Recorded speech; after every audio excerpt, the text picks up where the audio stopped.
Hey guys, welcome to Desi Ballers. I'm Nikhil with my co-host Gopal. Hey Gopal, what's up? Hey, Nikhil, how's it going? Hey, guys, excited for episode number Four. 4. So guys, we have a very exciting show for you today. We have some very interesting guests, and we'll be memeing one particular celebrity. So, but after that, we'll also be discussing the new Uh, collective bargaining agreement, which has been signed in the NBA, and what impact it has on existing teams. Plus recaps of what's going on in the Western Conference. Really intense. So as we get started, over to you, Gopal. hey, yeah, so obviously, Nikhil spoke about the NBA. We'll be talking about that. From my side, of course, there's a lot happening in Indian basketball as well, Nikhil. We had the Mhm. FIBA 3x3 Asia Cup. So, a quick update from there. The Indian teams did not win, which is not which is which is not really an update, but the fact is credit to the women's team, for Okay. moving up from the qualifying division.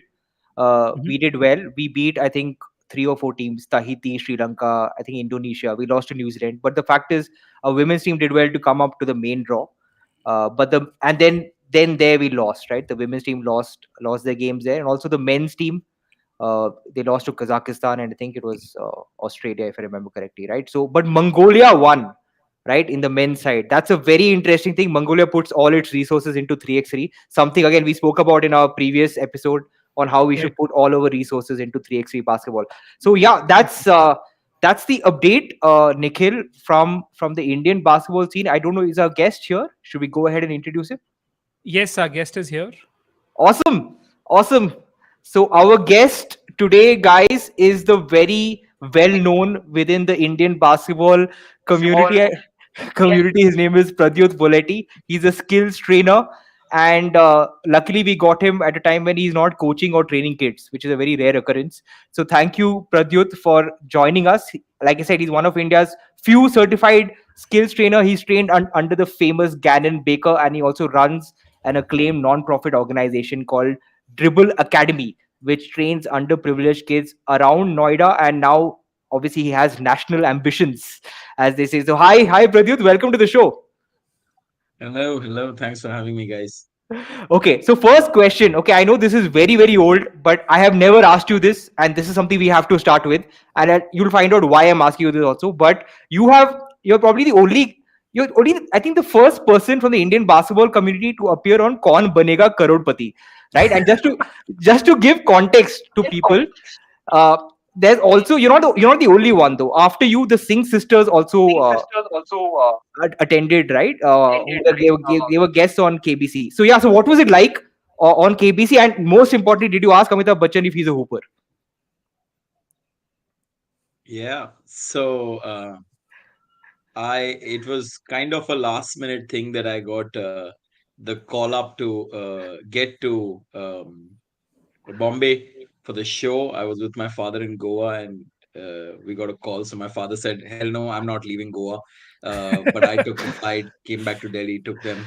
Of course, it didn't dawn on me on how big that stage was at that time.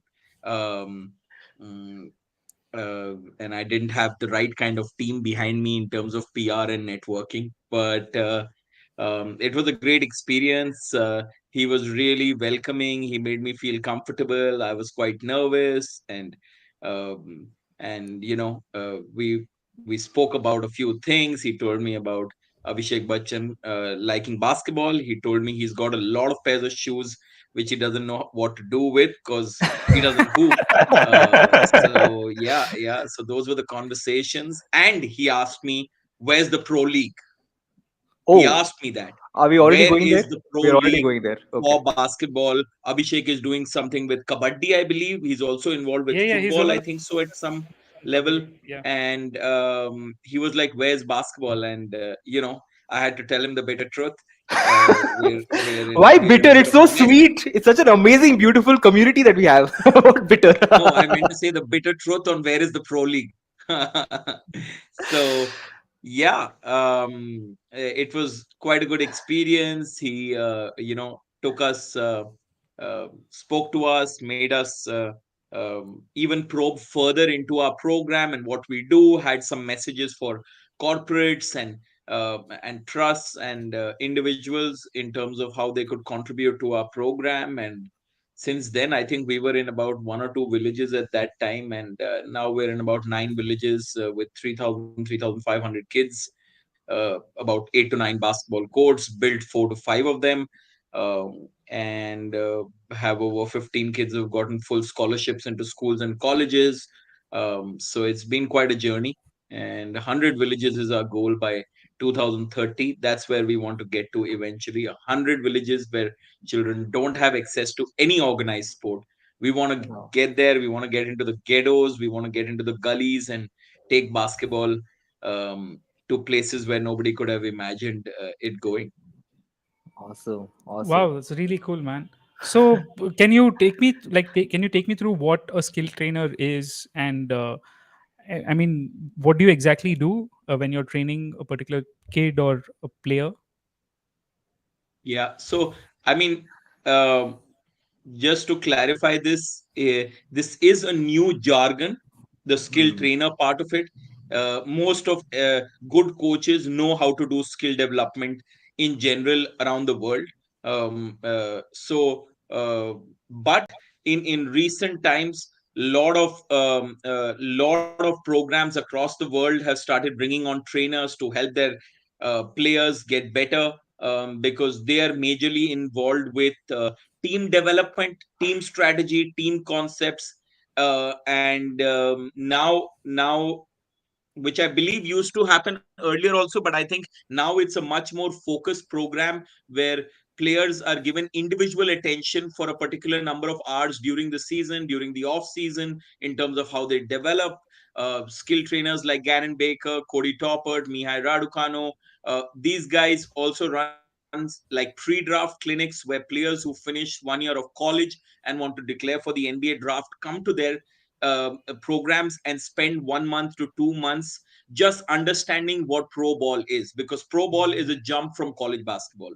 And Hmm. even though college basketball is really high, uh, these trainers help you understand the mentality, the rigor, how do you what kind of nutrition, because you're going to be traveling a lot, how to take care of your body and your mind, and everything. So while I was there, I think the last year or maybe 1 year post me leaving, Terry Rozier had come down to Elevate, and he wasn't a big name out of college, I believe, but he's now one of the top point guards in the NBA for a team called Charlotte Hornets, and Yeah, yeah, yeah. He so played really well for the Celtics also. I don't know why they let him go. It's really stupid. correct, correct. So basically, a skill trainer in is majorly an off-season kind of workout where we are supposed to run camps, clinics, workshops during the off-season and help players understand their positions. And in general, what we do as skill trainers is also looking at their teams, looking at what their teams require in terms of their contribution, and then we work towards it. So if Hmm. I had to give you a small example, I have a player from Delhi University or from Jamia who comes to me for training. I try to look into his games to see what his coach requires from him Hmm. and where that gap is. Let's say he wants him to become a catch and shoot player. How do you do that? I think one of the biggest names in today's time, which not a lot of people know, but I mean, I'm sure Gopal knows, is Chris Brickley. He's built a name for himself, and is, I think, Puma's brand ambassador. So it's a variety of skill development which also involves team development. It's not just individual development. So we'd have small groups of players, like 4 to 5 players, point guards, shooting guards on one side, bigs on the other, and we make them go through position specific training, and try to also make them multifaceted in terms of their skill set, which is what India really requires. We need players to be able to do basically everything in today's time in basketball for us to become, or rather, increase our chances of going up the ladder in our rankings. I think multifaceted players can play a huge role for any form of offense. Yeah, yeah, no, true. Absolutely. And as you were speaking, also, I mean, we're obviously seeing all these videos, and we can see the, tight handles of even kids as young as 6 or 7 years old, right? So, and we also saw Abhishek Tyagi. Just for context, guys, we got him as a guest. Now Nikhil also knows him. We actually think of getting him modeling contracts, Pradyut. पैसे side में पैसे कमाने के लिए. So, but anyway, I think uh, obviously what you're doing is very common in the US, right? We have these. There's also this famous guy called Hoops Whisperer, right? I've read his book. He's a lawyer turned skills trainer, right? Anyway, so point is that, but in India, what you have done, your career choice, right? And I assume you come from a privileged, upper middle class background, right? So, and that's what I've always noticed is that for people who have choices, they never do what you do, right? So, can you just take us through? How easy or hard was it to convince your family or friends or even yourself that you are going to become a skills? There's no term also, right? What you do with Dribble Academy, everything has never been done before. So what was that process like to convince yourself and convince your family, friends, or even your girlfriend maybe ki bhai, I don't know. Yeah, I mean, not my parents. I don't think I had any issue with them majorly in terms of what I wanted to do. My mom might have had some hesitancy, but not my dad. He didn't care much about what you wanted to do. His whole philosophy was you can become the best plumber in the country and still be the best and make a lot of money. Apparently, they're the most expensive people to hire in England, where he worked for a few years as a doctor. So he's like, whatever you do it to the best of your ability, and you'll get to the top of it. With that being said in mind, initial years were actually the best, because when I started out coaching, I started out of two societies in Noida where I started training some kids. They started developing. I started getting more kids. I literally got the best 20 kids of the entire Noida circuit to come and Wow. train with me. They all said, we want to train, because they'd never seen that training. As a matter of fact, I'd never seen that training when I was playing the game. So we had some great times. We used courts across the societies, and we started training. And post that, of course, I went to the US for a few months to elevate and got trained out there. And when I came back, I was literally traveling about 6 months of the year, just going to different boarding schools and running like one month camps with 150 kids coming and attending those camps and getting better. So it was quite a journey in terms of what I was doing. Of course, Mm, um, in general, in India, there is like a sort of an inferiority complex when I approach a school, and a school will feel as if I'm, or the coach will feel as if I'm here to take his job, which is not the case. So mm, that's where some schools, as a matter of fact, in Delhi, I've barely done any work in the school mm, circuit. Barely. I've not done even 10 basketball camps in Delhi. I've done it in the top boarding schools in the country. I've done it in Tamil Nadu. I've done it in Mumbai, in different places, but I've not done anything in Delhi, where I actually belong from. So people need to realize that to grow the game, you need to be okay to bring in new people to add more spice, if I could say, to your programs. You're mm, in America, you don't have the same coach coaching you throughout the year. If that, and the reason behind it is that one, the kids' interest won't be the same if it's the same coach throughout the year. Two, yes, if you are not good at what you do, you will get kind of identified, but it's also a chance for you to improve yourself. I was just a coach in the nationals, and I saw some teams, and I loved some offense. Like, we have a coach called Pradeep Tomar, who was coaching the UP team and also a former India coach. And and it was so beautiful to see the style of offense, which was mm, the latest trends. No, if you I don't know if you've seen it, but they were basically fundamental 5-on-0 offenses, where you have to have like instant reactions, read and reacts. If you don't get the ball, do a backdoor cut, the wing guy goes for a handoff, and then you play off that. Like the modern Spurs or Warriors motion offense based systems. Correct, correct. So it was really good to watch. So it's always a continuous process, and you got to be willing to learn. Um, and in general, the camps also help bring more people into the same circuit when you're trying to do leagues, like we did the Jaipur Basketball League. Now this year we're aiming to get to 1,000 kids. Last year we covered 500 kids in the basketball leagues. and we're planning on getting an American trainer whose visa might get granted in the next 10 15 days, and then we'll announce that for a high level basketball skill development camp in Jaipur this summer, and then we'll travel to different places with this American coach as well, who's had over 30 years of college coaching experience and has also coached multiple players who've gone on to play at the D1 level. So in terms of knowledge, I would say there's a lot on YouTube. There's a lot of information, maybe even more than Actually, you this require. so Pradyut, actually, this very nicely leads to my next question, which Yeah. is, I personally, when I was, I mean, I picked up basketball long ago, and when I was trying to learn, I really felt that the coach at that time was just doing time pass.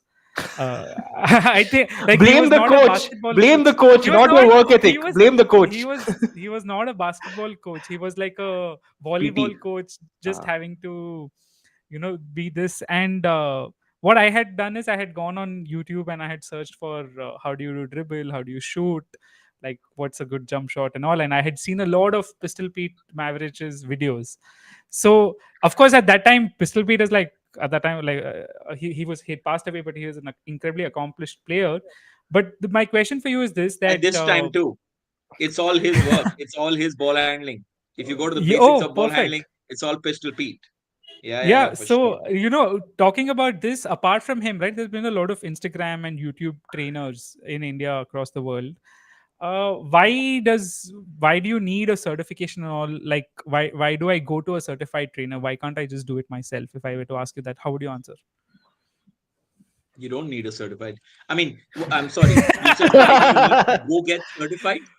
Yeah, like why should a trainer go get certified? And as a student, why should I go to a certified trainer if I'm able to, figure it out on my own? You won't be able to figure out everything on your own. Number one. Perfect. So, okay. Two, it's it's like it's like it is not like online Byju's, right? It's this is like you Sorry, can that's go funny. to online. There's a lot of good information online. You can learn a lot, but in general, Right. when you want to get like really good, you will have to go to people who are probably more knowledgeable about the game, know more Hmm. than you. Like, I get kids who are saying, you know what, I can play. Recently a girl came up to me and said, I can play Division 1 women's basketball. So I said, okay, that's great, I think you're really confident, let's go through an individual workout. But one, she didn't go through the individual workout.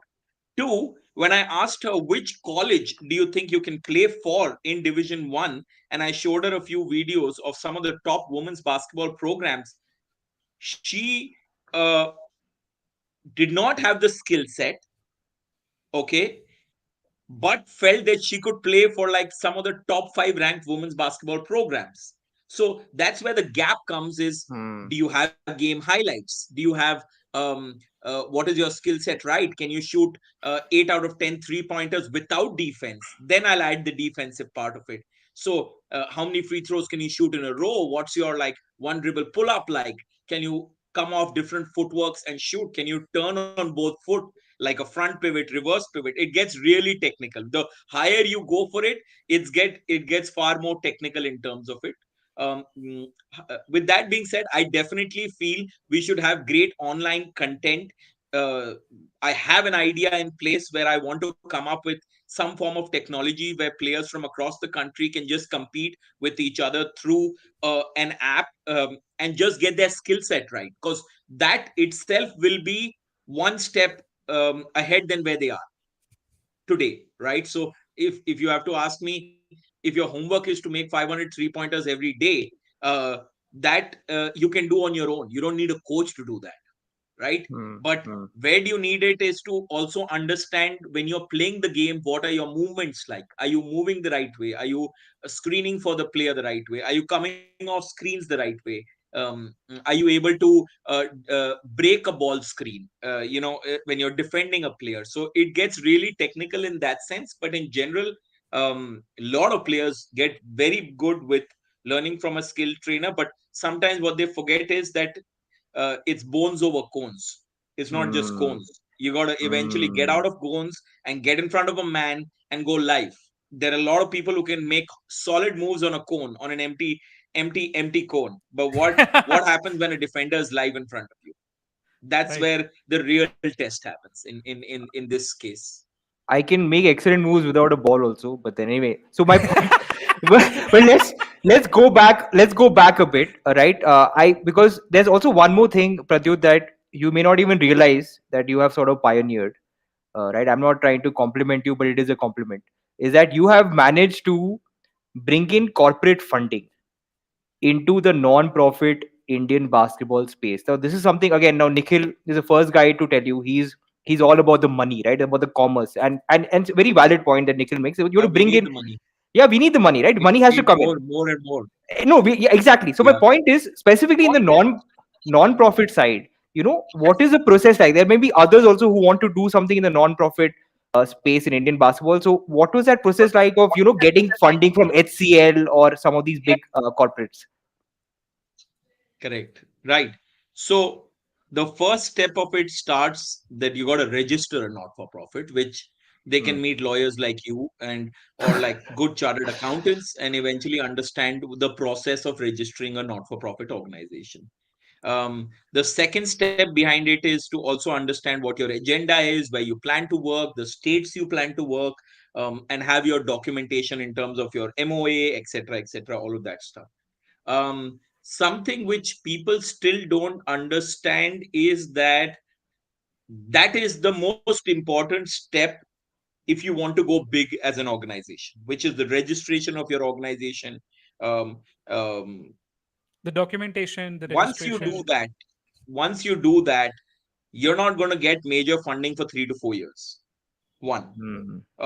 But you got to continue to find and grind it out in terms of finding people to help us. Like we had friends, I had my school alumni, I had people who loved basketball just sending whatever they could in their own ability, donating a hoop, a makeshift hoop, just putting up a board and a pole. So we were doing all of that stuff for the initial 3.5 to 4 years of our existence. Corporate funding really came like in 2019, I would say 18, 19 maybe. In addition to that, you got to put yourself out in terms of more people getting to know. I think social media is the best way and the most underrated way of really putting it out. I don't think we are anywhere close to where we should be from a content standpoint as an organization. Um, and we struggle with that. But in general, it's very important for more people to know about your programs and what you plan to do with it. Um, the the other very critical part of this is you got to be honest. You got to be honest about what you're doing. You can't be cheating, you can't be doing frauds. A lot of not for profits in the country are known to do illegal activities or to misuse funds, etc. You got to be 100% transparent, because when the corporates come on board, they have due diligence teams like you can't imagine in your wildest dreams. That's the kind of due diligence teams they have in place to evaluate you. So you got to be ready for that stuff. And um and in addition to that, I think finance makes you or breaks you, basically, in terms of what you want to do. It is We're still like, sports is the least funded thing in CSR as of now. Out of what they fund, there's old age homes, there's ambulances, there's emergency services, there's cancer research, there's Hmm. leopard revival, there's water conservation. So sports is actually at the end of the spectrum till now, because in general, a lot of people currently even struggle to understand the importance of sports and what it does. Like, why sports, man? कहीं भी खेल लेंगे, कुछ भी खेल लेंगे, ball bat ही तो चाहिए, कहीं पर भी कोई भी पार्क में जाके खेल लेंगे. So it's gradually changing. I think Jindals, the HCL Foundation, Tata Trust, gradually are doing it. Um, while a lot of them have education as a priority, which is fine, but an area where we are trying to tell people is that education, sports is education. It's not a part of education, it is education. And Hmm. hence, our like request to corporates is, if you're spending $100 in sports, put in $10 in it. Sorry, $100 in education, put in $10 in sports, and you'll see the results. You'll see the results in terms of more kids wanting to come to these programs, more attendance in government schools. We've seen considerable impact in that sense, where more children are turning up to school now because they have basketball to look forward to as the first period of the day. Now that Hmm. school, like the government schools we work with, are competing with schools across the city, which was not the case 5 years, 10 years back. So Hmm. now Hmm. with Khelo India, with the new education policy, everything, so it's really changing.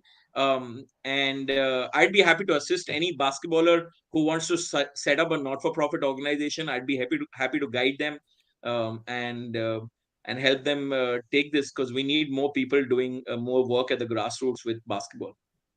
True. True. Absolutely.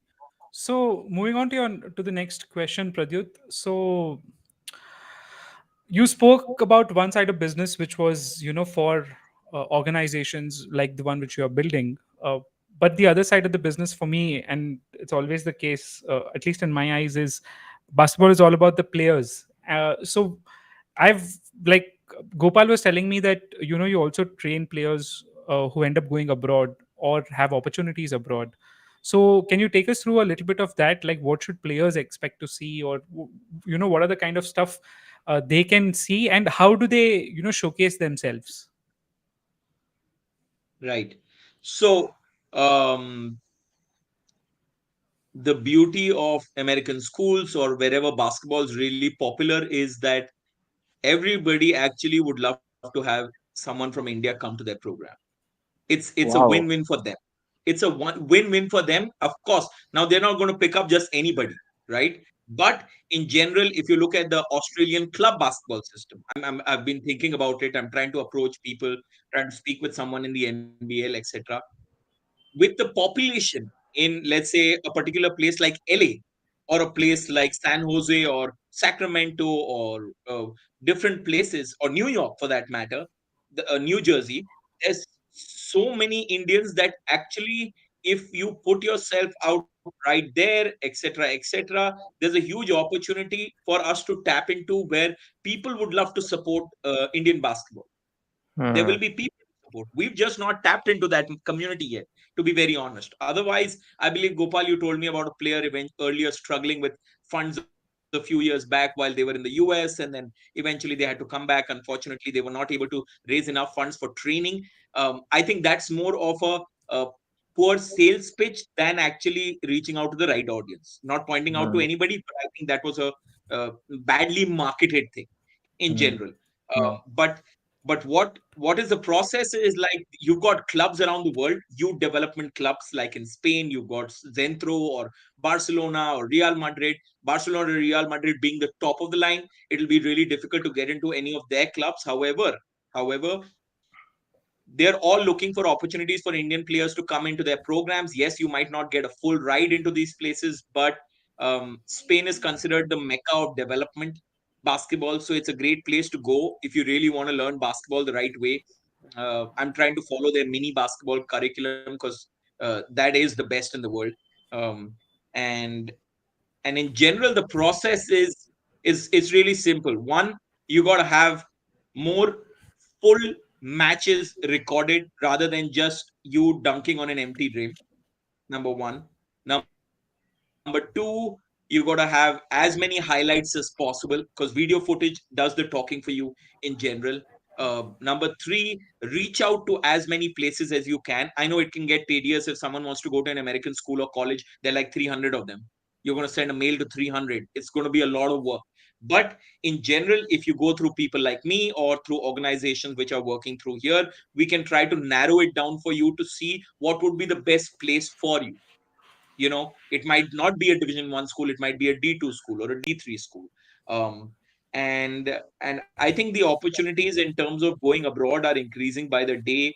And there are players who have gone from here on a paid basis, and eventually gotten increase in their scholarship amounts while they were there for the next 2 years, because of their good academic scores, or uh, um, except co-curricular activities. We've got Indians who can study really well.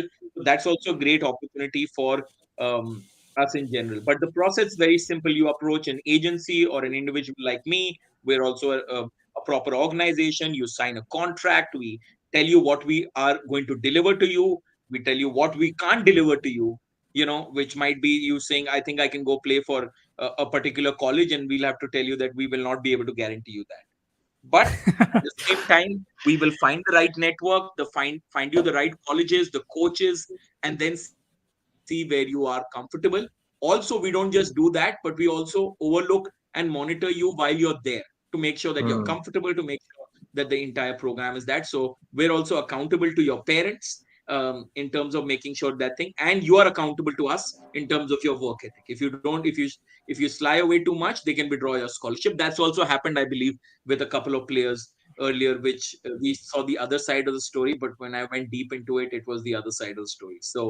Um, so more opportunities, but you can't you I don't think you can do it alone, because it gets a little tedious to just try to go online and just find colleges and send them your um, resume. Okay. No, no, some very, practical tips that you have shared, and I hope people who are watching this, follow these steps. Don't take any shortcuts. Do it the right way, right? Because this is obviously not an easy decision for a player or even their parents or guardians. But Pradyut, now coming to there's also another now interesting side to it. We spoke obviously about your a non-profit. We also spoke about your work with kids, but at the grassroots level, and this is something no one ever talks about, right? The process of affiliation of a club. Okay, now this is fascinating. That there was a shocking statistic that you had shared with me. I would like you to just share it now on this live about the number of clubs where you are and how many of them are affiliated, and what does that mean? So, Pradyut, just to give you some context, please don't assume you're talking to Gopal, because for me, basketball has always been NBA. Okay, uh, I had no idea India had an entire basketball scene, and till I met Gopal actually, uh, and like he was telling me a lot of weird stories, and he was like, "Ye nahi ho raha, wo nahi ho raha." So I never understood it. So I'm like, तुम क्या बोल रहे हो यार? मेरे लिए NBA is like alternative to Netflix. So I don't know what you're talking about. Like this is not making sense to me. So you'll have to educate us a little Yeah, bit here. yeah. At least me Yeah. specifically. Wow, this can be a long one. Almost a paper on it. One day. One day. So Chota so mein um 2 minutes. Huh? so what basically um needs the usual systems currently are where, to the best of my knowledge, and I've spoken to a few people, the national federation does not supervise the state federation in terms of how to develop the game at the state level. Let's please understand that first. That the national federation does not give guidelines to the state federation on how they promote the sport. For example, giving you an example of football, the way West Bengal promotes club culture is not the same way where Rajasthan promotes club culture. Okay, so uh, this is a state's prerogative in terms of how they want to promote the club culture or basketball in general. Let's not get to it into club or school, वो सब secondary है. पहले तो है कि भाई what are your deliverables to promote the game, right? um, when you come to the second part of it, there is no transparent documentation in place. Again, I might be wrong about it. You might have to file an RTI to get that. There is no transparent document to state what is the district's club affiliation charges, how do you register a club, what do you get when you register a club, how many tournaments will you get annually, what are the benefits, what are your roles and responsibilities as a club, etc., etc. I believe certain of it is not in the public domain, which I Hmm. hope should become a law eventually. That Hmm. you have to have a website. Like as not for profits, you got to put your ITRs, you got to put your annual reports, everything. As I don't know whether it's a law, but it's considered a healthy practice, right? Now, moving on from this is that this is a question I have. I don't have the answer yet, and I'm trying to get that from football. I'm also trying to get it from international associations like the Australian Federation or the English England Federation, etc. Is that, or even in India, have the club registrations in the last 15 years increased? Hmm. If yes, by how many? Right? At the state level. This won't be a national level thing. Nationals, I believe their sole responsibility is to promote the, or rather, their what they do is they provide training for the Indian team, and they conduct the national tournaments and give guidelines for that to the state federations. In case a state wants to host a national tournament, they tell So them that. I'm sorry But to stop you here. I have a question. So what do you mean by a club? Like I'm not understanding that itself. What do you mean by a so basketball a club? club, Because I okay, in why my mind are it's you like saying you why have a club? no, I don't know what's a club. So you have to understand that. For me, it's like maybe a school has a summer camp, or you have apartment association. They hire coaches and they try to do a summer camp. That's what I've understood at a very, very, very grassroots level. No.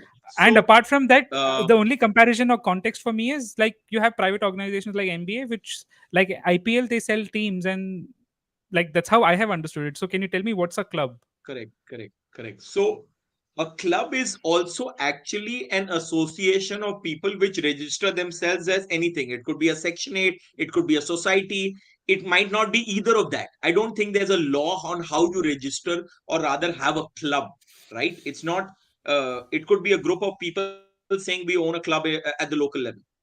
5 people saying this is our club, but I'm sure ideally there should be some documentation behind a club. Who is the club, who are the members, is there an election, blah blah blah, all of that stuff. But why a club? I would like to come to that. That's more important over here, is that if you look at the trajectory in the last 10 to 15 years in India, real estate has boomed. Hmm. Okay. Now, with real estate booming, there has been an increase in infrastructure across the country in terms of more basketball courts being built. Right? I Right. won't have any numbers for it, but it's being huge. What's happened is, because of academic pressure, because of schools not wanting running a full-fledged or a solid program, I believe in a lot of states, more kids are playing in their societies than actually in schools. One. Right. Oh, I think there's a Oh, I power think cut. we lost him. Yeah, I think we lost him.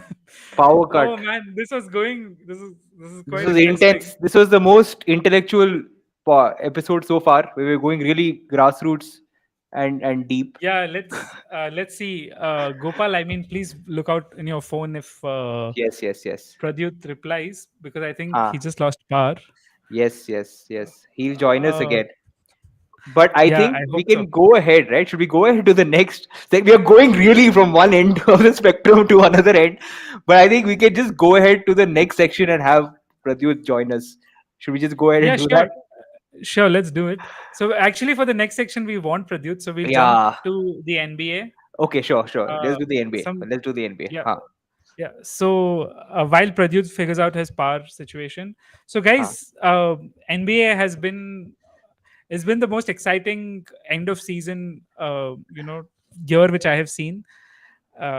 There's like pretty much from 6, 7 to 10, especially in the Western Conference, 7 to 10. The planes is, I mean, you don't know, you don't know the seeding. A lot of teams which were at the fag end, they were not available. Pradyut just replied something that That's another not Pradyut. that, That's that's a another different Pradyut. Pradyut. Okay, I know it's so crazy club. coincidence. Two Pradyuts have I'm like. sorry. Yeah, I know. So for a club can be an association or group of people who register themselves uh, to compete in tournaments recognized by the federation. Oh, so I can't go and start a tournament randomly. I mean, I didn't know that. So that's very surprising. I mean, one of you guys will have to educate me, whoever is joining us in the comment section. But anyway, we'll just try to see if Pradyut can join back. Meanwhile, let's get into the NBA, guys. So immediately we'll start with the question: what's your Yes, prediction Tushar. for the West play-in? Now, Tushar, this was pretty much what we were going to discuss. But before we start the discussion on the planes, I want to specifically talk about the new CBA which got signed. I'm waiting for the final details of all of them. But two very interesting news topics. We'll be making a dedicated video on this, so do subscribe to the Eklavya channel for that. But two very specific details of the CBA which are very surprising to me. The first one is all NBA teams will now be positionless. What does that So mean? you know all NBA teams in the NBA, right? Oh, position. Okay. Ooh. So you can have just guards. So exactly. So you can just have guards, or like in now today's case, for example, you'll have three centers in the starting lineup. Because you have Giannis and you have Jokic and you have Embiid. So this was really really interesting for me. So all NBA teams will now be positionless, and this has really important impact because a lot of players' contracts, depends on uh, Making the NBA team, they're right? They get bonuses. making the All NBA team. Yeah, For yeah. example, right now, Jalen Brown, he is one of those players where people are not expecting him to sign back in Boston if he doesn't get into the All NBA. One of the reasons, of course, he wants his own team. I mean, Jason Tatum ends up getting a lot of the credit. Uh, and he has not made the All NBA probably because of presence of Jason Tatum, and he's said to lose $100 million from the Boston Celtics if he doesn't make the All NBA team. In my opinion, Jalen Brown is definitely an All NBA player, but it's just that at the guard spot you have so many amazing players. Whom are you going to kick out?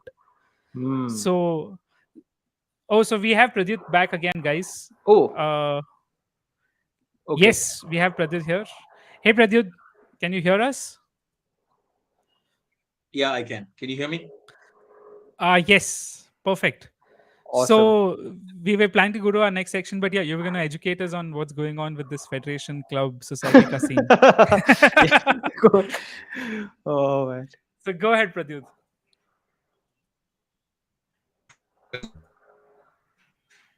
Okay, I think he's still facing some connectivity issues, guys. Huh. I'll just ask him to rejoin. But go ahead. Continue with your CBA, man. I think that's fascinating.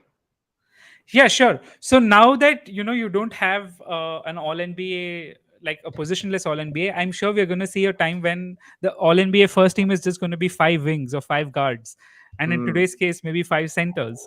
So that'll be very interesting to see how that plays out and how it affects players. So now All NBA team literally becomes the 15 best players, and Hmm. you always have rankings and all of that, right? But today, from I'm not sure if it implements from this season, I think it's from the next season, but you'll actually have the All NBA team will be the 15 best NBA players. And this also tells you about the fact that where basketball is going, it's moving into a positionless game. Like we just had Pradyut here talk about how you need to build a Yeah. varied amount of skill set. Another part to that is, think about it like this.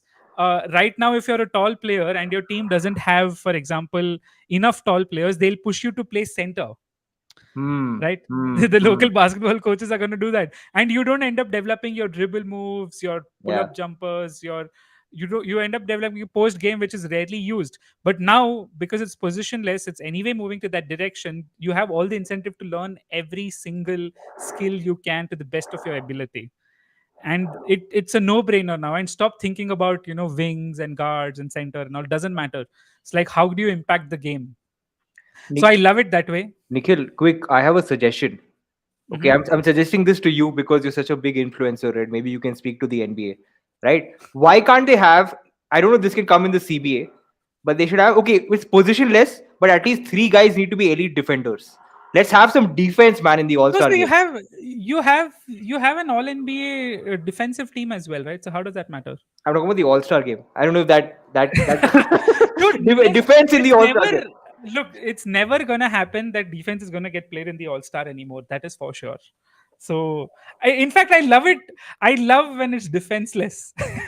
Oh my god, man! So you're such a typical city baller, bhai. No one plays defense. Everyone just plays like this. Anyway, go ahead. So that's the first thing, and Huh. the second very interesting thing, which I think will be. I have a very philosophical point on this, but basically, NBA has now legalized marijuana. So All the sanskari people who are following Eklavyas on Facebook, this is not our personal view, although it might be. I no, don't so, know. so But actually, yeah, I have a very philosophical answer for this. hmm. So this is the world coming full circle. What do I mean by that? So weed has been a religious part in Indian culture, especially for a lot of communities which live near the Himalayas and all of that. It's considered something which they do from a religious perspective. Opium, for example, in Rajasthan and all, is considered as a welcome drink. And it got banned in the 1970s and 80s because of Western pressure. Yes. And right now, India probably is the most strictest country among for all of this stuff. But the West is legalizing all of this. Like I don't understand. Like, why do we have to even, we had got it right first. And it's like, so honestly sometimes I really don't understand why they keep harping about the Indian traditions and all of that, in the political part of it, talking about thousands of years ago we were this, that, and all. But this part is like, if someone had to argue against that point, that India had an advanced society and all of that stuff, they'll use a point like this, where we made something which was so culturally uh, part of our nation illegal because of Western pressure, and now they have backtracked and we are probably the strictest in the world. Hmm. It's just strange. And anyway, they can now smoke up, they can invest in gambling companies, they can promote gambling companies, so a lot more money for the players. uh, but yeah, really cool stuff. And I think especially from an athlete performance perspective, like dealing with pain, uh, weed is something which has, it's proven to have a lot of impact on severe pain, and basketball players has a lot of anti-inflammatory properties as well. By the way, I don't smoke up, I'm not promoting this, please don't do this. But it's very interesting, and from a perspective that, this was something which was legal here and it got criminalized, and now in the West it's back to legal, but in India it's completely fucked up. I So had a wild idea from mhm. this.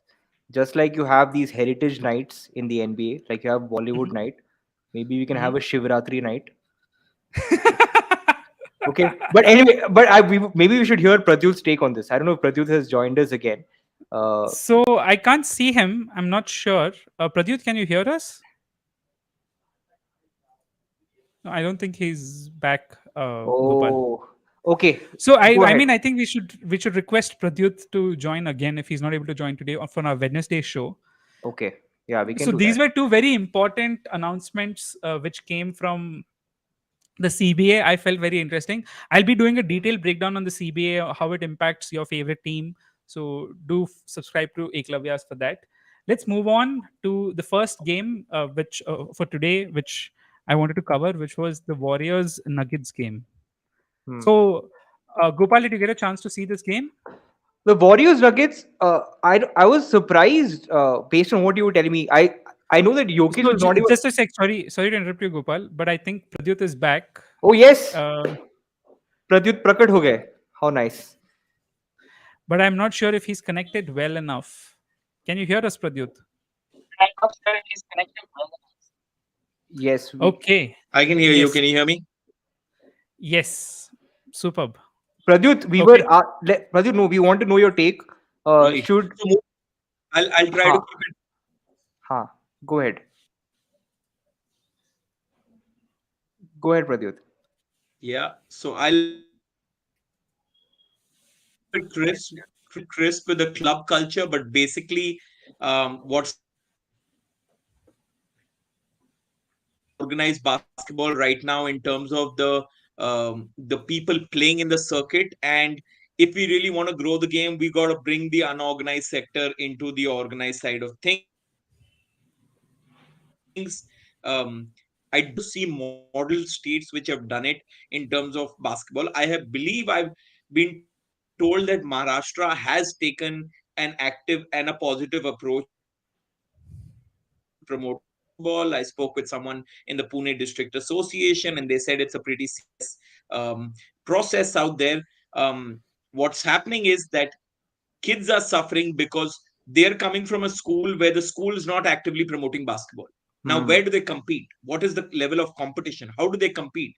How do they even get to know that basketball is just a sport and it's not actively promoted by anyone else? So basically, giving you an example of the city I'm in, we had 15 schools who used to promote basketball.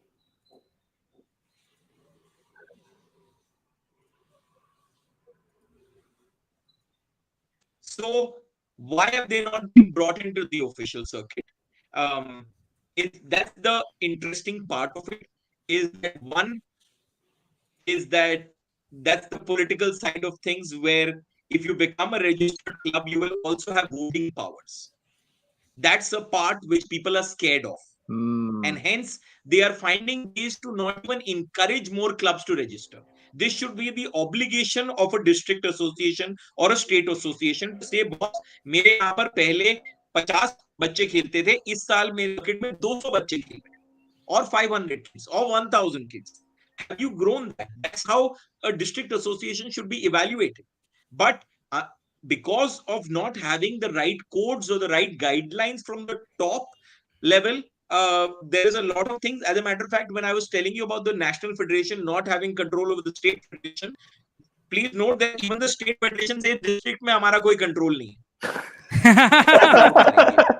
So it's like, तो फिर करें क्या भाई, करें क्या? अगर आपका कोई कंट्रोल ही नहीं है तो फिर आप क्यों बैठे हो उस पोजीशन पे, अगर आप नहीं कर पा रहे हो कुछ. So of course you need more people questioning the system, questioning why it's not happening like this. Football has done fairly well. I don't know the stats, I'm trying to find that out in terms of how many. I'm not saying ISL I League because that's the top level, but uske niche jo grassroots mein jo I don't know what do you call them, do you call them D level clubs or whatever the lower level clubs are, have they increased in the last 20 years or 15 years? I'm trying to ask AIFF about that. But in general, um, club culture also allows more kids from different schools to compete together. Hmm. Like AAU That's type. the most Yeah, important yeah, part yeah. of it. Hmm. Club culture does not run basis on academics. A school principal will say, January से March सब कुछ बंद कर दो, सिर्फ पढ़ाई होगी अब. क्यों भाई? Why does a sixth grade kid or a seventh grade kid need to shut down sports from January to March? 11th, 12th, I'll still understand, though I don't agree with that also. But you have a panel like in different countries. Yes, there is a clash now in America. I believe there is a clash with AU and high school running parallelly throughout the year in few parts. But in general, even though there is a lot of criticism for AU, I feel they play a huge role in giving children an opportunity to compete, giving them the right of matches, etc., etc. Now, the school circuit runs during school days. What happens during the summer holidays? Nothing. Nothing happens during the summer holidays because they don't know how to. What will be a benefit for me? Why will I have like a trustee or a sponsor on board when there is no ownership? Why will people invest into that club if they feel there is no platform? Like कि boss ठीक है, मैंने एक club आपकी खरीद ली 50,000 रुपए की या 1 लाख रुपीस की, whatever, but at least there should be 10 competitions और 10 tournaments in a year. You can't, Hmm. that should also be an obligation of the district or the state associations, to organize more tournaments, to increase the number of competitions so that kids are more accustomed to playing, and that will help building that. You could also build a state level team or a district level team, etc. But I'm trying to do an in-depth research on it. Probably in another 2 months time we'll have some So, documentation so on Pradyut, different countries and how they promote it. Pradyut, we have a very interesting comment I'd like to show you. Tushar Pisal Deshmukh. Tushar, thank you for tuning in. You've been commenting a lot. So, Pradyut Volati talking on point. As a school head coach, we suffer like this during board exams. Everything stops. That's so true. I I mean, I completely understand. Yeah. So let's move on to the next question we had for you, Pradyut, which was you mentioned a lot about summer. So have you planned any activities for the summer? For like, if you want to announce something Yeah, to our followers. for sure. We have our own high performance facility coming up in Jaipur, a place Wow. where we'll have a swimming pool, a basketball court, a strength and conditioning, a gym, a fully functional gym. We'll be trying to get some of the best trainers in the country who are good with strength and conditioning. We'll be getting some of the top coaches. And the idea is to conduct this as a platform where any group wants to come, make their own team, come here, live here for 5 days, 7 days in Rajasthan, explore the city, and just compete. The idea over here is to increase the participation, increase the competition, because no law states that you can't compete. There is no law. There is a lot of saying on it, how do you compete, how does a non-state team come to a different state, but there is no law which says you can't come and compete.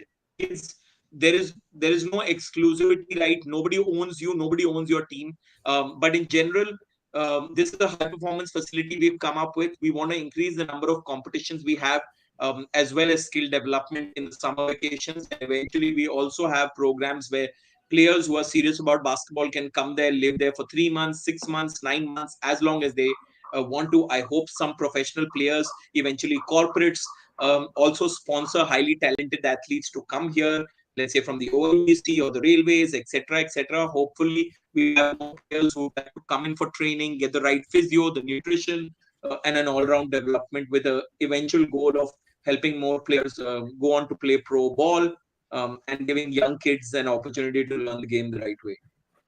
So, guys, if you need any more details, you can reach out to Pradyut. I'm Yes. showing his Instagram profile. Please send him a message directly. Now, let's move to our next segment, Pradyut. And this is something I'm very excited about. Gopal has me pumped about this segment. Before we get into that segment, first we want a live reaction. We want a live reaction of yours and of the audience on this small Instagram reel first. Everybody's, we got to get Ranveer on the boards today, okay? Yes. On behalf of 4.561 billion people in Asia, let's get Ranveer a bucket. No pressure. No pressure at all. Go up against us, you end up in bandages. We ain't 21, but we all savages. Okay. Huh? Hey, bars. 69 got bars. Oh, you see my moves, they so fancy. Yeah, baby, all over the world they call me Shang-Chi. Huh? Okay. No, man. Did they call you that? No. I wish I was in a freaking Marvel franchise. Let them know. I won't let you. They're not with it. I'm with them. Bam, I throw it down, slam. You know my name, number one Latin artist in the world, Nicky Jam. Here we go. Thank you. before before you react, I just want to read the first comment by Ashwin J. Ranveer setting us back 100 years with each sentence. And the second comment is hashtag free Deepika. Yeah. So Pradyut, please, your reaction to this. And sorry. Again, one more reel I want to show you before I get your take on this particular topic. So this was hilarious. This is India's representative for the All-Star, guys. I'm showing him shoot a 3-pointer. I want you to see his follow through after he shoots where he puts his hands. But just once again. Of course, English line. Okay, look at where his hands go. But anyway, Pradyut, this has been a topic which Gopal had me pumped for.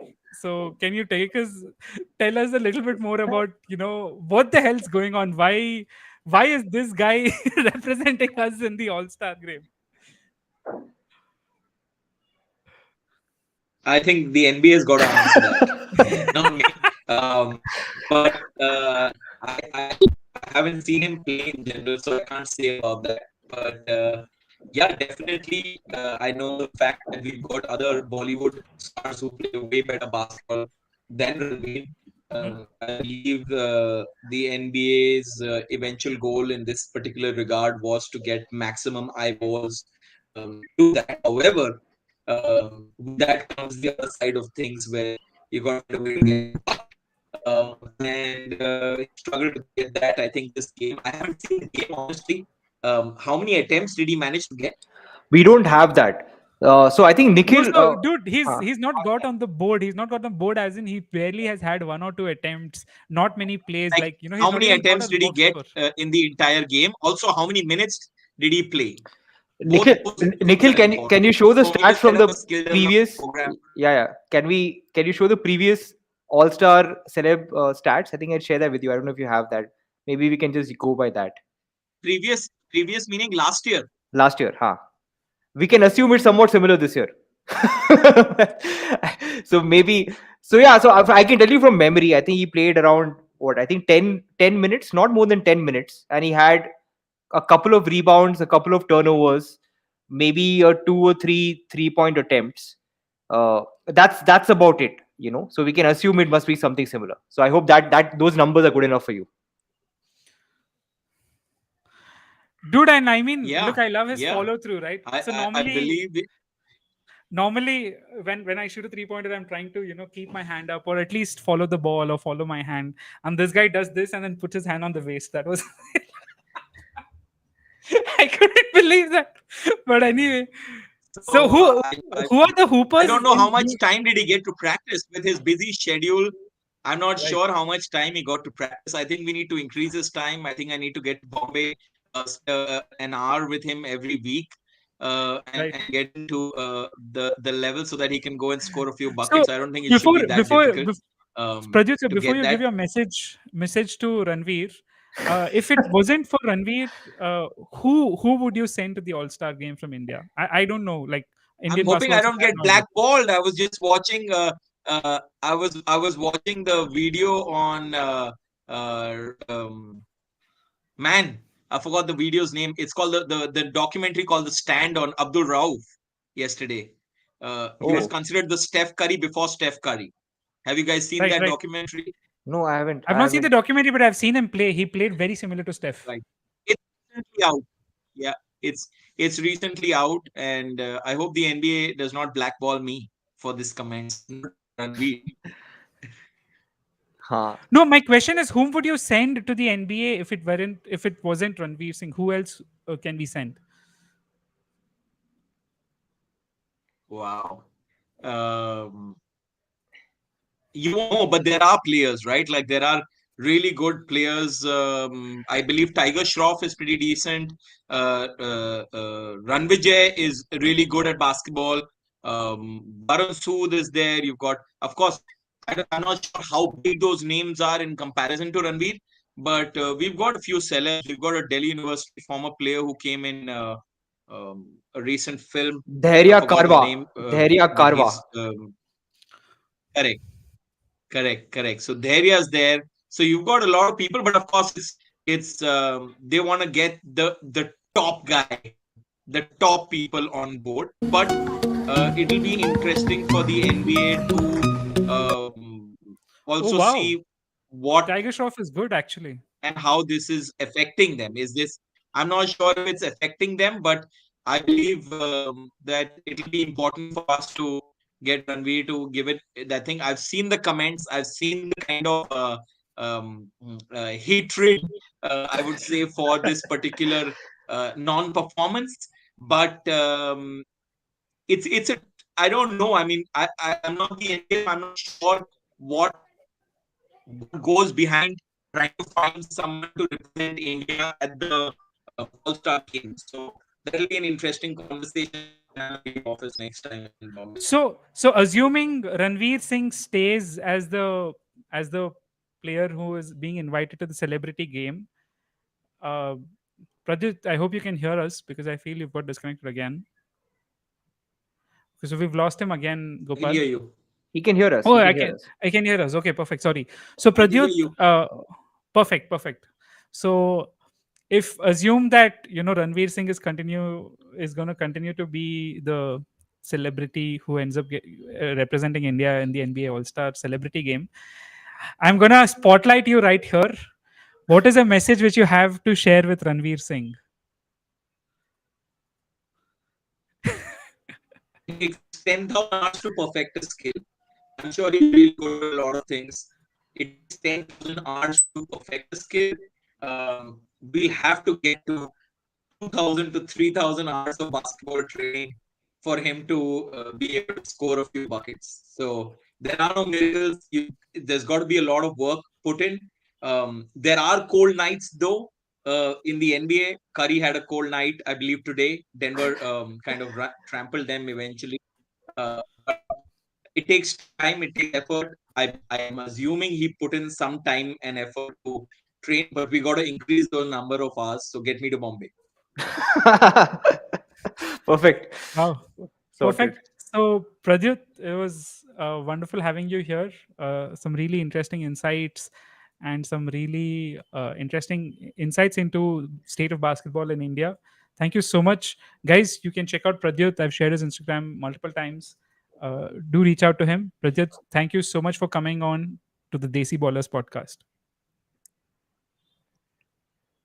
Thank Thanks. you. I look forward to speaking with you guys again, and I think we need more basketball talks as well. The playoffs are here. We need to speak more about that. So I hope you guys can come up with probably a talk show where we have multiple people who have significant experience in terms of watching the NBA, and we can talk a little more technical in terms of what the predictions are for this year in terms of the NBA playoffs and the championship. Who's going to get the ring? Hey, you Right. can So make your thanks for having Absolutely. prediction. me. I hope You You can can make your actually, prediction. Go ahead, Rajat, make you your can actually prediction. make your prediction. Who do you think? Who do you have coming out of East? Who do you have coming out of West? And who do you think wins it all? oh man, it's a tough one, but I have इतना a सब बोलने personal के बाद you're interest not even in making a prediction. getting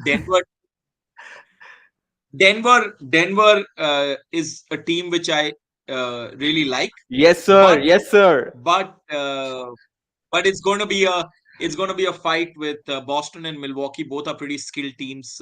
In case they reach the NBA Finals, they'll have to up their game because of the multifaceted skill set in both those teams, Boston and Milwaukee, both who are topping. And now the 76ers are doing well. Um, But yeah, who's your pick, so man? We so know all of Denver for this. me, I think they had a gold Denver. I think they had a golden opportunity Yes. during Carmelo and J.R. Smith's time, but they I think who went against them? Was it Kobe Lakers, who Lakers. Yeah, yeah, it was went Kobe. against Denver that year Kobe when they stopped lost? them twice. Yeah, Yeah. yeah. Correct. But I really like that squad with J.R. Smith, Carmelo, and the entire lot. So let's hope Denver takes it this time. Perfect, man. Wonderful. So, Pradyut, was superb having you here. We'll we'll see if we can have you again when the playoffs start. Maybe making better picks or giving a more detailed analysis. Thank you so much, Pradyut. See you another time. Thank you. Thank you for having me. Cheers, guys. Cheers. Thank you. Okay, guys. So we just had Pradyut, very interesting guy. So let's get back to the NBA. Now, as I was saying, all NBA team will now be positionless. So you'll have a real, top 15 players in the league at any given point of time. And then the second part, which just players can now smoke up. Okay. Yeah. But let's move to the Warriors Nuggets Yeah. game. So this one was sort of a must win for Warriors in the sense that they, if had they won this game, they could actually control, where they would end up landing, the fifth or Hmm. the sixth spot. But Hmm. because they lost this game and the Lakers won their game, what ends up happening is now Lakers and Clippers, if they win out, for example, they'll actually be the fifth and sixth spot, and Warriors may get pushed into the play-in. Ooh. So Ooh. it was sort of a must win, but they didn't. Yeah. Uh, and I feel this particular game, I expected the Warriors to win, especially because Jokic wasn't playing. But what ended up happening is this: Warriors, one of the biggest weakness got exposed, which is lack of wing defense Hmm. and Hmm. lack of wing offense. So what do I mean by that? They are missing Andrew Wiggins, who's out for a personal reason. And Wiggins, if anyone wanted to, guess if Wiggins was valuable to the Warriors because of their system and because of Steph and Clay, this game basically proved that. So Warriors ran to a very quick first quarter lead, 36-26, and after that, basically lost every single quarter. And by the end of the game, of course, they did a late run where where Clay Thompson missed a game-winning three, an open three. I mean, he hit the previous three, which was ridiculous difficulty three, and I thought he was going to hit this one as well. When he got such an open look, dude. You never expect Clay Thompson to miss that, but he did, and he was so pissed off when he missed that. Like, you could see it on his face. But it was a very fun game, and Steph and Clay struggled throughout the game because of incredible wing defense by the Nuggets. The two rookies shut them down, and it was not because well, of course, Stephen Clay hit a lot of those shots. They just happened to miss today. But because they didn't have to cover anyone else in the wing, Kaminga right now is not. He just plays about 15-20 minutes. Does You can't play him more than that. He's still not understood the system. Doesn't have a great shot. Doesn't have the skills required. And you don't have Wiggins. Wiggins, who would consistently give you 18 to 20 points a game, like a game, no matter what. They didn't have to defend him. Like there was no wing scorer on the Warriors side. I have a Clay Thompson, question. I have a Jordan. question for you. Mhm. Because this happened in the past, right? Warriors sometimes have played the splash trio together. So didn't they try that with Jordan Poole So, also like so part of it? they, dude. So at a point they were playing four guards, Hmm. and they, like a lot of times Steve Kerr, because he just doesn't have enough wings, he's played all five guards as well. The Hmm. problem is that small ball lineup does work, but you get cooked if your shots are not going in. Hmm. Uh, and Steph Curry, Clay Thompson are tough shot makers, but it just didn't happen to fall their way today.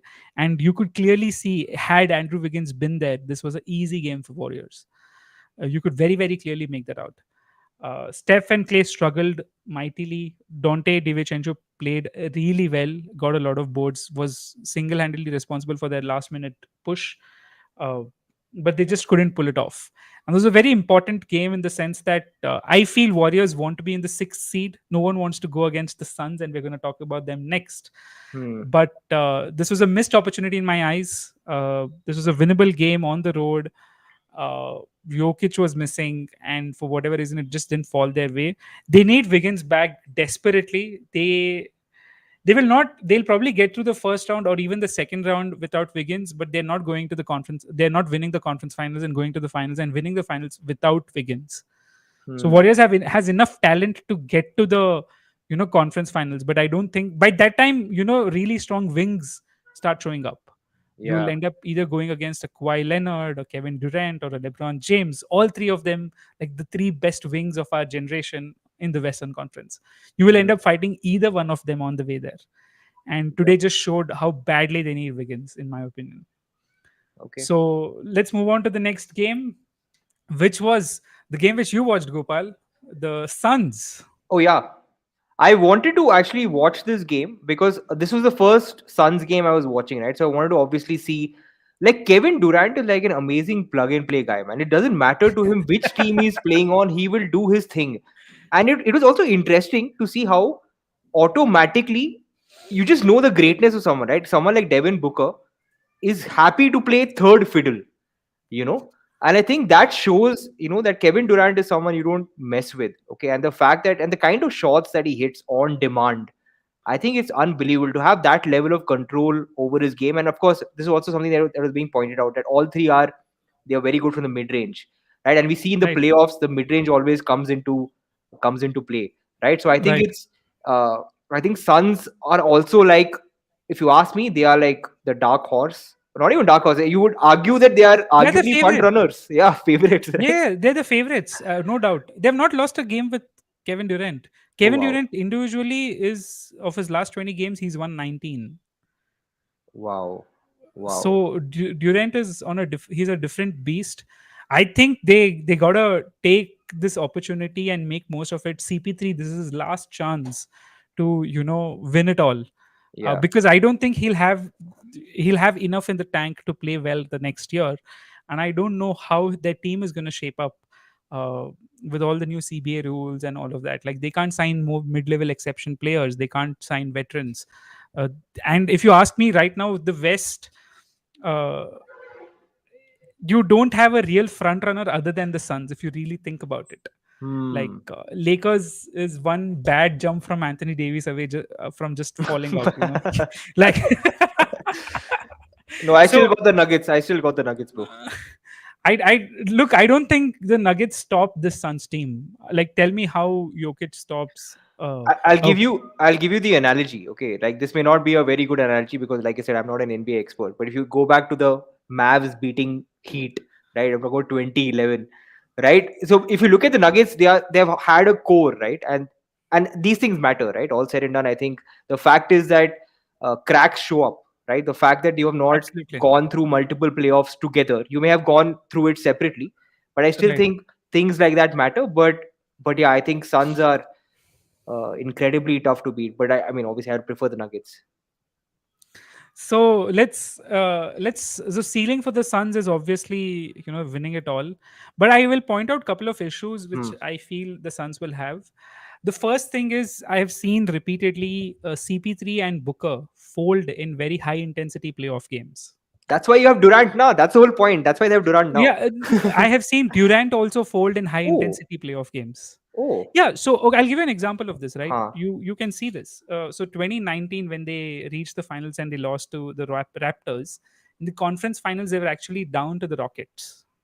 Hmm. Hmm. Or 2018 or 2019, I don't remember. And in that year, 2018, Durant actually stopped making shots, and it was actually Steph and Clay who saved their ass to actually go through. And then a couple of years before that, the year before Durant ended up joining the Warriors, he lost a 3-1 lead to the Hmm. Warriors. Hmm. And in those high intensity games, they could come to a stage where, so Durant is going to do his thing, but he'll not end up making the right plays. And you have to understand, in very high intensity playoff games, it's just one or two plays here and there which, if they are done wrong or if it goes wrong, you lose the game.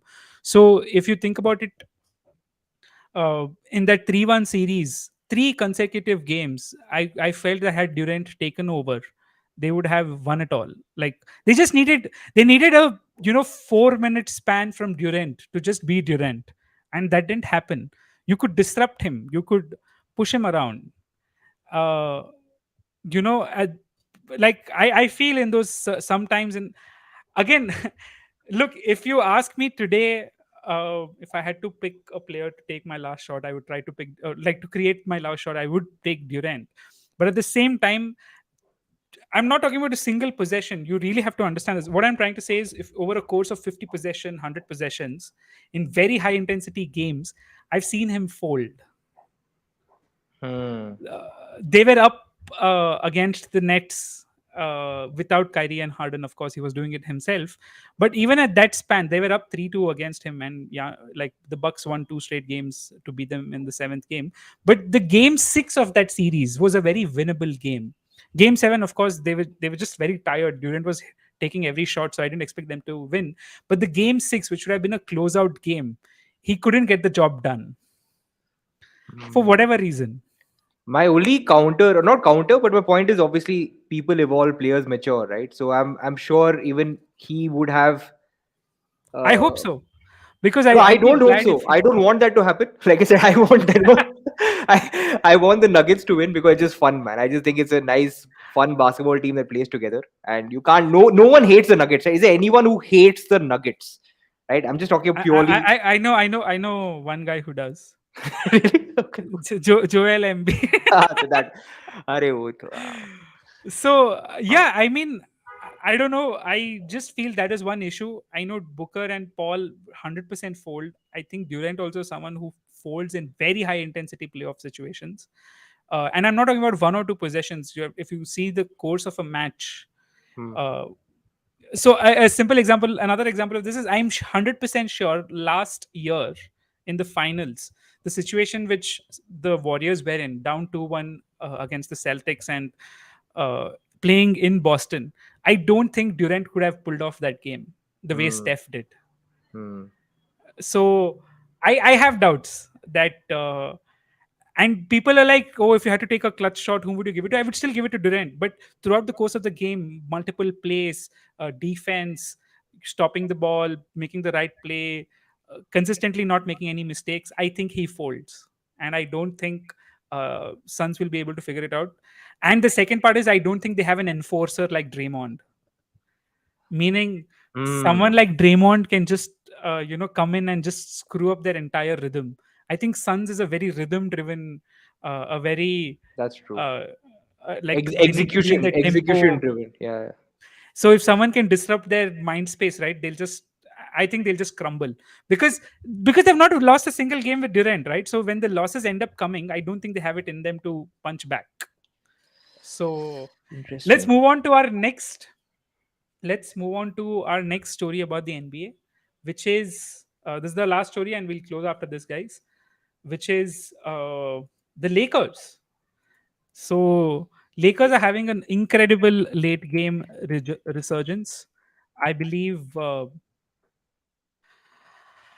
LeBron has a superb opportunity if he's able to take advantage to get his fifth ring, because I feel their ceiling is the championship this year. So Gopal, you saw the have you seen the Lakers game? Have you seen how LeBron and AD are playing? No, no, Especially Anthony Davis. yeah, no, Anthony Davis in particular. Like every time I watch a Lakers game, I'm like, भाई ये injure होने वाला है कि नहीं? There is always that lump in your throat. And I think not today's game, but the one before, he was like clutching Mhm. his ankle or knee or something. So for Right. me, that it's like predicting the Lakers, like trying to win like a lottery ticket, right? My point is, it's too risky, man. It's like you would always prefer a mutual fund over like just some sort of Over Adani cryptocurrency stock. or right. So my point is with the Lakers, I mean it's too hard to predict, but yeah, I think they have the pieces and they're coming together at the right time, right? So and it'll be good. It's always good for the NBA when the Lakers does well, right? So I just think So wait you're, and you're watch. like they may get some preferential treatment on the whistle. Huh? Ooh, see, you are saying that, भाई तूने बोला मैंने नहीं बोला भाई. I feel that's a whole new debate, right? About refs and the whistles, whether they support star players, right? I don't even think it's a Yeah, debate yeah, yeah. anymore. It just happens, right? We just accept it now. Yeah, yeah, yeah. They have the, I mean, whatever. They've earned the whistle. Like I don't know what that so. means. I've never understood the earn the whistle nonsense. So I'll Yeah. tell you what's Uh, working for Lakers. uh, One is, of course, Anthony Davis being Anthony Davis.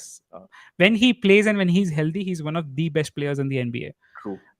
Right now in this stretch, he's looking as the best players on Lakers. He's looking as good as anyone else. He's looking as good as Kevin Durant. He's looking as good as Giannis. The problem with him is always you don't know when he's going to get injured. He's extremely injury prone. Uh, I feel Anthony Davis and Kawhi Leonard, had they been not so injury prone, would be the MVP candidates this year. Like, I'm not even joking. They're playing so well coming back from injuries. And they're playing so well on both ends of the court. So, Anthony Davis, people don't understand, he's a superb defender, very intelligent, very athletic, very long, like gets so many deflections, gets so many blocks. I think after Giannis, he's the second best, defender, uh, like opposition paint field goal percentage drop, like when he's there and when he's not there. Mm.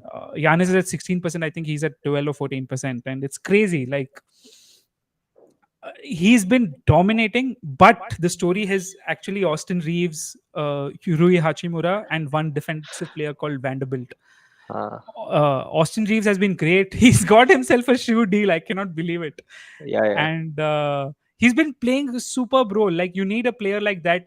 Every LeBron team has a player like that. yeah, yeah. In his Cavs days they had Matthew Dellavedova. In the Heat days they had Mario Chalmers and Shane Battier. Austin Reeves is playing that sort of role where playing his role really really well, hitting good jump shots, making the right pass, hustling aggressively on D.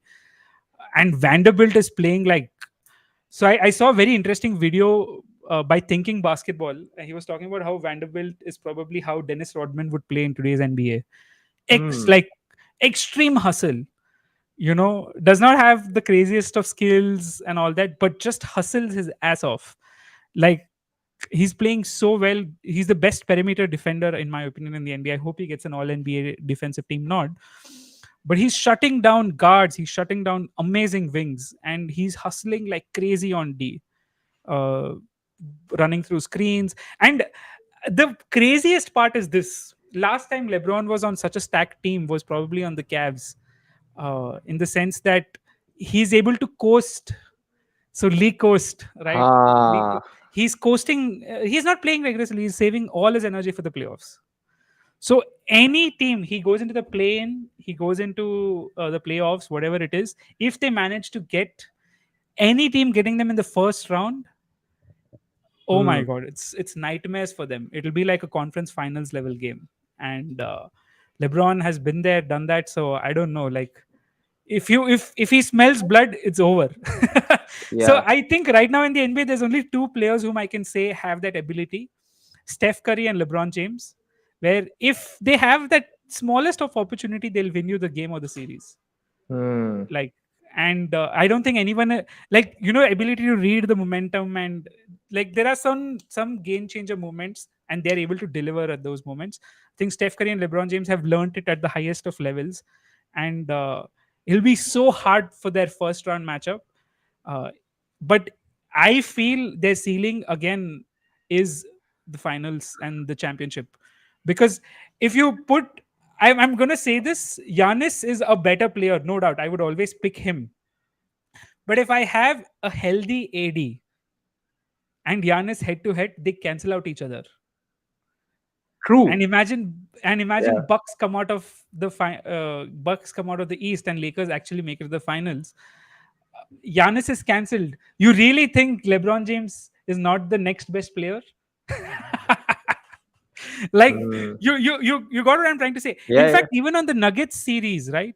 Uh, Lakers have the ability to cancel Jokic's impact because of AD. They did this Yeah. during the bubble run. They Bubble actually run, yeah. did this. Mm. Jokic was great in that series, hit clutch shot after clutch shot, but AD canceled out his impact.